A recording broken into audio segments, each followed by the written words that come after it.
listen, we understand that. But as the source spoke, he had a hard time remembering details of his story. Want to get the story straight?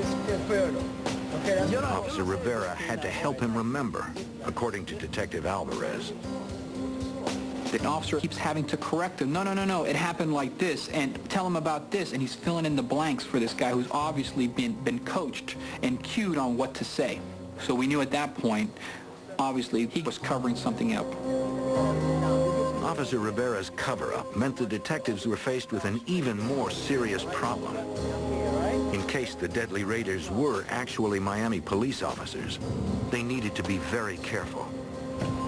This is a problem that we weren't really trained or focused in to investigate, which is, we're not internal affairs investigators. We don't investigate cops. That wasn't our role. That wasn't our job. But we were charged with the responsibilities of investigating these murders, and if these murders were committed by cops, they were fair play. We realized that if we were going to start to investigate cops, we'd have to do things very differently. The Centac 26 detectives had to cover themselves.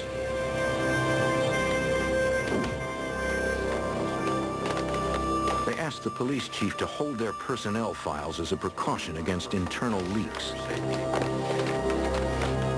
We did a lot of things to protect our identity and our family's identity. We took everything that we had in our names and took them out of our names so they couldn't trace where we lived and who we were. We're investigating. They're going to find out who we are. So right away, we built a wall between them and us.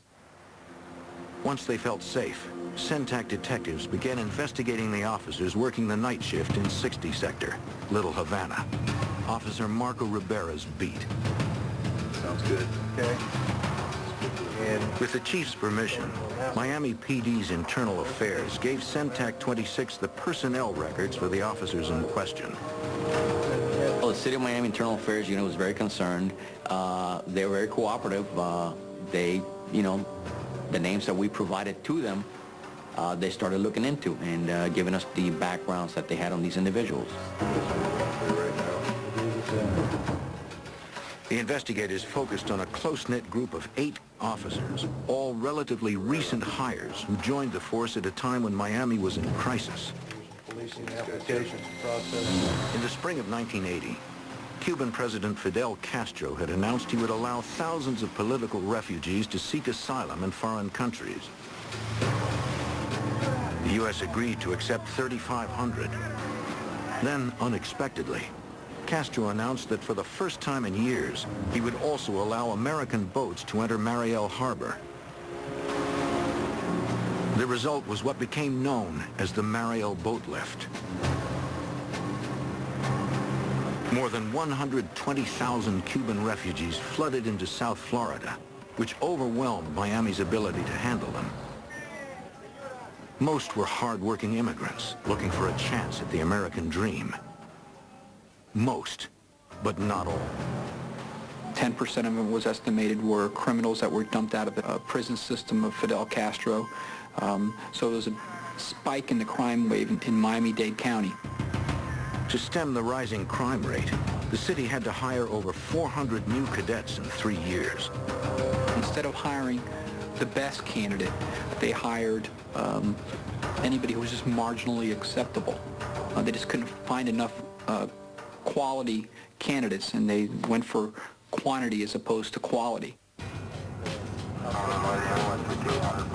Centac 26 began surveillance, watching as the officers in question hung out together after hours, enjoying lifestyles far beyond the means of honest police officers. Marco Rivera was the suspected ringleader. Armando Garcia had recently become part owner of a bodybuilding gym. Osvaldo Coelho had just retired from the force. He was 30 years old, driving a $100,000 Lotus. It was easy to track their lavish spending. One officer bought a home and built this pool, and he paid the developer cash. Showed up with a bag full of cash and gave it to him here for the purchase of my home.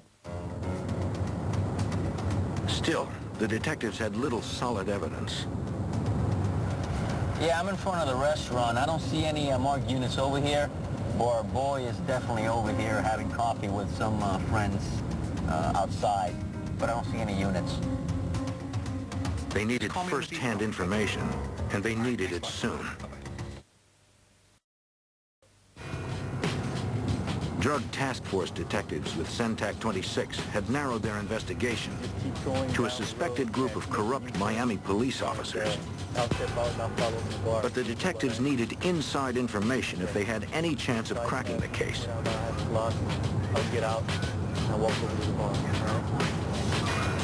They hoped they could get it from a reluctant police informer named Armando Un. They had already interviewed Un about the murder of his friend and partner, nightclub owner Luis Rodriguez.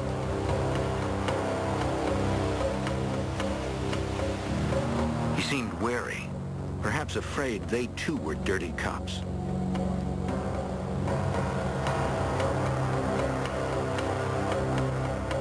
Hey, Armando, I want you to look at these photographs, see if you recognize anyone. Detective George Placencia tried to win his trust by showing photos of their surveillance of the suspect officers. And he started looking through the photos, and he just paused. He dropped the photographs and shook her hand, and he says, "You guys are doing a good job. Let's sit down and talk." But unfortunately, these things go wrong. Un came down to Centak 26, where he told Detective Alex Alvarez he figured he had nothing to lose. He was scared. He thought, well, if I stick it out with the crooked cops, they were the ones that probably killed my partner. And he said, well, if they killed him, the next person to go is me. In a marathon debriefing, he explained the origins of the rogue officers and their criminal enterprise.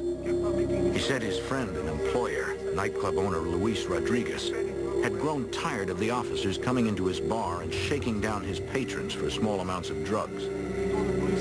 He wanted to make sure that his customers weren't bothered. So he first started paying the cops off not to come.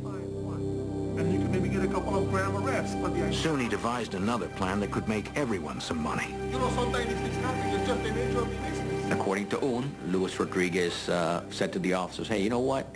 Instead of arresting these people that are coming over here with petty drugs, why don't I set up deals, you know, maybe multi-kilo deals, more drugs involved, and when these people come over, I'll give you a description of their car, where they're coming from.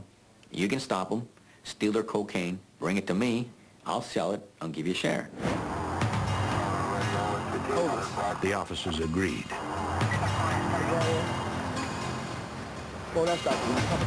What made this whole thing possible for these cops was they grew up and knew people who were in the drug trade. And that was the one aspect of what they had going for them.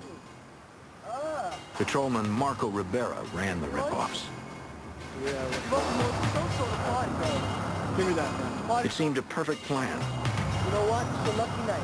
Don't look The surprised. dealers would never incriminate themselves by reporting the thefts, and Rodriguez would always come through with the cash. Give me cock. You have a good night now. Un said the operation grew quickly, with more and more cops becoming involved. But they got greedy, wanting to do more rip-offs and bigger ones. So the policeman said, okay, it was all good. And it all first began with... Rodriguez introduced them to a second bar owner who knew of larger shipments. Luis Rodriguez brought in another bar owner.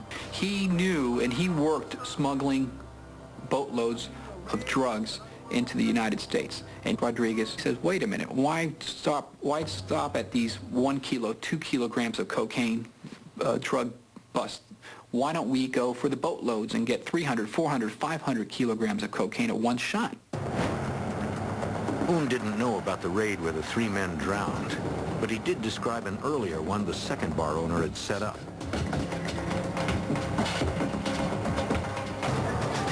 They knew exactly where the drugs were hidden.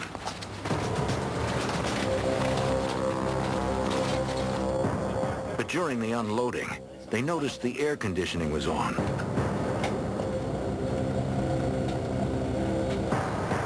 And suspected the crew was still on board. hiding.